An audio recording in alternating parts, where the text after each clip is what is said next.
नमस्कार दोस्तों, स्वागत है आपका हमारे YouTube channel MSPS 99 study centre पर। और आज मैं जनरल साइंस के 50 क्वेश्चन सीरीज़ का अगला पार्ट लेकर आया हूँ। तो इसके अंदर पर देखते हैं 50 क्वेश्चन आज के लिए, जो बहुत ही ज़्यादा मोस्ट इम्पोर्टेंट है एग्ज़ाम के लिए। और इससे पहले यदि आपने हमारे चैनल को सब्सक्राइब नहीं करा तो चैनल को सब्सक्राइब करते हैं और वीडियो को लाइक ज़रूर करें और देखने के बाद वीडियो को शेयर करना न भूलें। तो शुरू करते हैं। सबसे पहला क्वेश्चन है, मनुष्य में एफ्लाटॉक्सिन खाद्य विषाक्तन द्वारा सामान्यतः कौन सा अंग प्रभावित होता है? तो वह ये होता है अपना यकृत, जो लिवर है वो प्रभावित होता है। दूसरा क्वेश्चन है, मिनीमाता रोग का कारण है? तो मिनीमाता रोग का जो कारण होता है वो है पारा जो मेटर है, ये मिनीमाता रोग के लिए उत्तरदायी होता है। तीसरा क्वेश्चन, अनुवांशिक रोग में कौन यौन संबंधित है? तो जो हीमोफीलिया है वो यौन संचालित रोग होता है, यौन क्रियाओं के माध्यम से फैलता है। फिर चौथा क्वेश्चन, जापानी एनसेफेलाइटिस का कारक होता है? तो इसका जो कारक होता है वो है विषाणु। अगला क्वेश्चन है, दोष युक्त उर्वरक वाले व्यक्ति के लिए अपोहन का उपयोग किया जाता है, इसमें निहित प्रक्रम है? तो इसके अंदर जो निहित प्रक्रम है वो होता है प्राशन का, प्राशन दबाव के आधार पर प्रक्रम, और इस प्रक्रम को डायलिसिस बोलते हैं।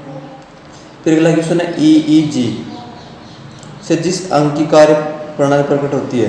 तो वो है अपना मस्तिष्क, और ECG का पूछा जाए तो वो हो जाएगा अपना हार्ट। फिर अगला है, केसिन दुग्ध होता है? तो केसिन है एक दूध प्रोटीन है। केसिन क्या है? एक दूध प्रोटीन जो अपने दूध के अंदर पाया जाता है। फिर अगला क्वेश्चन है, किस तत्व की कमी के कारण घेंघा रोग हो जाता है? तो जो आयोडीन है, आयोडीन की कमी के कारण गलगंटी या घेंघा या गाइटर नामक रोग हो जाता है।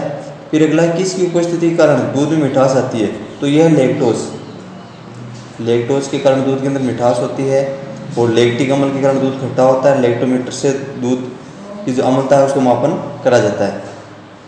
फिर अगला क्वेश्चन, सूरों को मानव रिहायशी क्षेत्र से दूर रखना किसके उन्मूलन में सहायक है? तो यह जापानी एनसेफ्लाइटिस नामक जो रोग है वो अपने को नहीं होता है, यदि सूर पास में रहते तो फैलने का डर रहता है। फिर अगला, घातकरोड़ और छिपजाऊ नाम से विख्यात जो विषाणु कौन सा है? तो ये है RS और V नामक जो विषाणु है वो घातकरोड़ और छिपजाऊ के नाम से विख्यात है। फिर अगला, चिकित्सा परामर्श देते हैं, चिकित्सक को परामर्श देते हैं कि हमें अपना भोजन वनस्पति घी की अपेक्षा तेल से बनाना चाहिए, क्योंकि तो जो तेल में अस्तृप्त वसाएं होती है, तेल है उसके अंदर क्या होती है? असंतृप्त वसाएं, जबकि घी के अंदर स्त्रप्त वसा होती है। फिर अगला है, कोलेस्ट्रॉल है? तो कोलेस्ट्रॉल है जंतु वसा में उपस्थित वसीय एल्कोहल, जिसके कारण अपना मोटापा है वो बढ़ता है। फिर अगला क्वेश्चन है, आहार में लवणों का मुख्य उपयोग है? तो आहार है उसके अंदर लवणों का जो मुख्य उपयोग होता है भोजन के पाचन के लिए अपेक्षित हाइड्रोक्लोरिक अम्ल लघु मात्रा में पैदा करना, यानी कि लवण है वो HCl उत्पन्न करने का काम करते हैं, HCl। अगला क्वेश्चन, वसा में घुलनशील विटामिन होते हैं? तो कैल्सीफेरोल, कैरोटीन और टेकोफेरोल नामक जो विटामिन है वो वसा के अंदर घुलनशील होते हैं। फिर अगला है, कार्यशील महिला को प्रतिदिन कितनी प्रोटीन लेना चाहिए? तो 45 ग्राम प्रोटीन भाई आवश्यक है उसके लिए, जो बहुत ही ज़्यादा हार्ड वर्क करती है, श्रम का कार्य करती है, उसके लिए कम से कम 45 ग्राम प्रोटीन होना उसके भोजन में आवश्यक है। फिर अगला, एनोस्मिया कहते हैं? तो घ्राण संवेदना में यदि कमी हो जाती है तो उसको एनोस्मिया कहा जाता है।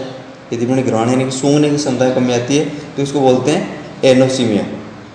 फिर अगला क्वेश्चन है, शरीर की कैलोरी आवश्यक गर्मी की अपेक्षा सर्दी में बढ़ जाती है, क्योंकि अधिक कैलोरी आवश्यक है? तो यह शरीर का ताप बनाए रखने के लिए, इनके शरीर का ताप नियमन के लिए अपने को अधिक कैलोरी की आवश्यकता होती है। फिर अगला क्वेश्चन है, राष्ट्रीय पोषण संस्थान एक अनुसंधान है जो किस राज्य में स्थित है? तो ये है आंध्र प्रदेश में। कहाँ पर है? आंध्र प्रदेश में। फिर अगला है, न्यूट्रास्यूटिकल्स उत्पाद होते हैं जिनमें होते हैं? तो पोषक और औषधि प्रभाव, पोषक और औषधि प्रभाव से पाए जाते हैं।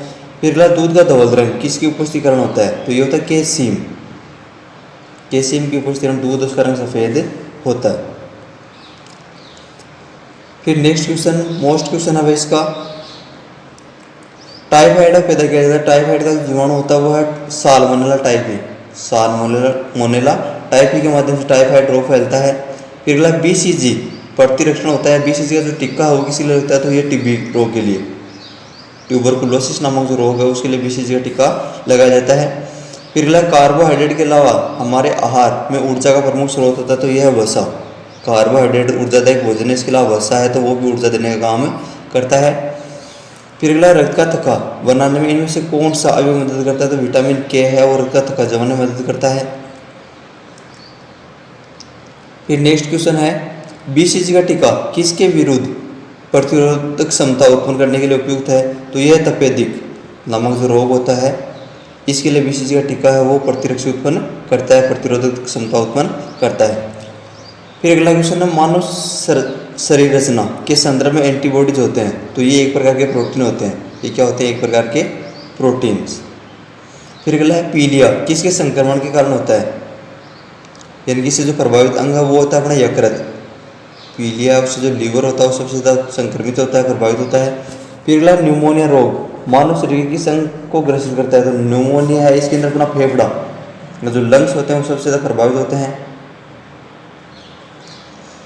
फिर अगला है पूर्ण स्मृति लोप को किस शब्द द्वारा जाना जाता है, तो एमनीसिया के नाम से इसको जाना जाता है। फिर नेक्स्ट क्वेश्चन है कौन सी बीमारी पानी द्वारा नहीं होती है, तो फ्लू है वो पानी द्वारा नहीं फैलता, हवा के माध्यम से फैल सकता है लेकिन पानी के माध्यम से नहीं फैलता है।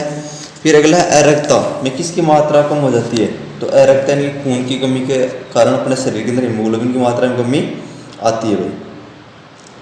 फिर अगला चेचक जिसको स्मॉल पॉक्स, चेचक का दूसरा नाम क्या है, स्मॉल पॉक्स है होने का कारण है, तो इसका जो वायरस है वो है वेरियोला या वेरिसेला जोस्टर नामक वायरस है, इसके कारण ये फैलता है, वेरिसेला जोस्टर। फिर अगला क्वेश्चन है गाय के दूध का रंग किसकी मौजूदगी के कारण थोड़ा पीला होता है, तो जो दूध के अंदर केरोटिन नामक प्रोटीन होता है उसी के कारण गाय का जो दूध होता है उसका रंग हल्का पीला होता है, यानी दूध का पीला रंग है उसके लिए केरोटिन और मूत्र का पीला रंग है उसके लिए होता है यूरोक्रोम। फिर अगला क्वेश्चन है कौन सा रोग प्राय वायु के माध्यम से फैलता है, तो ट्यूबरकुलोसिस या जो टीबी रोग है अपना वो वायु के माध्यम से फैलता है, इसका संचरण का माध्यम वायु है। फिर अगला एन एक समृद्ध स्रोत है, तो ये स्टार्च या मंड का अच्छा स्रोत होता है। फिर अगला है कैंसर के उपचार के लिए प्रयुक्त रेडियो आइसोटोप होता है, तो ये CO60 या CO60 है, ये कैंसर रोग के लिए काम में आता है। फिर अगला शरीर की विभिन्न गतिविधियों के लिए ऊर्जा स्रोत है, तो सारी जो गतिविधियाँ उसके लिए कार्बोहाइड्रेट और ऊर्जा का स्रोत होता है, कार्बोहाइड्रेट। फिर अगला क्वेश्चन है 14 वर्ष तक की आयु के बच्चों के विकास के लिए सबसे महत्वपूर्ण है, तो ये प्रोटीन होता है भाई। किशोरावस्था तक बालक है उसको प्रोटीन की आवश्यकता होती है और इसी समय में सबसे ज़्यादा वृद्धि होती है। फिर अगला पीत जबर संचारित किया जाता है, तो यह एडीज के द्वारा, एडीज उसके द्वारा जो पीत जबर है वो फैलता है।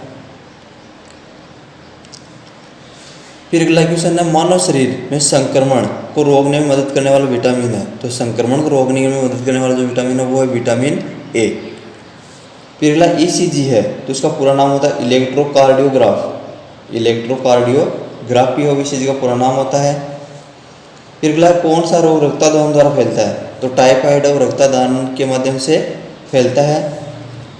नेक्स्ट क्वेश्चन विटामिन B6 की कमी से पुरुष में हो जाता है, तो विटामिन B6 की कमी है तो पुरुष के अंदर अरक्तता यानी खून की कमी हो जाएगी। फिर अगला पीलिया एक प्रतीक है, तो यकृत की बीमारी का, यदि पीलिया है तो आप उसके अंदर आपका यकृत प्रभावित होता है और यकृत कमजोर हो जाता है। फिर सेकंड लास्ट जो अपना क्वेश्चन है वो है चेचक के प्रति टीकाकरण में समावेश किया जाता है, तो जीवित प्रतिरक्षियों का, चेचक का जो टीका होता है जिसकी खोज की थी एडवर्ड जेनर ने, तो इसके अंदर जो जीवित प्रतिरक्षी है उसको शामिल किया जाता है। फिर अगला क्वेश्चन जिस बीमारी में रक्त में शर्करा स्तर बढ़ जाता है उसका नाम है, तो इसका नाम है डायबिटीज़ या मेलिट्स, इसको शुगर भी अपन बोलते हैं, मधुमेह रोग इसको कहा जाता है। तो इसके अंदर क्या होता है, अपने रक्त के अंदर शर्करा की मात्रा बढ़ जाती है और इसको नियंत्रण करता है अपने अग्नाशय ग्रंथि, अग्नाशय ग्रंथि द्वारा स्रावित जो हार्मोन होता है इंसुलिन, इंसुलिन नामक जो हार्मोन होता है वो इसको नियंत्रण करने का काम करता है। अग्नाशय ग्रंथि द्वारा दो हार्मोन का स्राव होता है, एक तो इंसुलिन और दूसरा होता है ग्लूकेगॉन, दूसरा होता है ग्लूकेगॉन। तो दोस्तों आज की वीडियो में इतना ही, उम्मीद करता हूँ वीडियो आपको अच्छा लगा होगा और वीडियो यदि आपको अच्छा लगता है तो वीडियो को लाइक करें और हमारे चैनल को सब्सक्राइब जरूर करें और वीडियो को शेयर भी कर दें। धन्यवाद, बेस्ट ऑफ लक।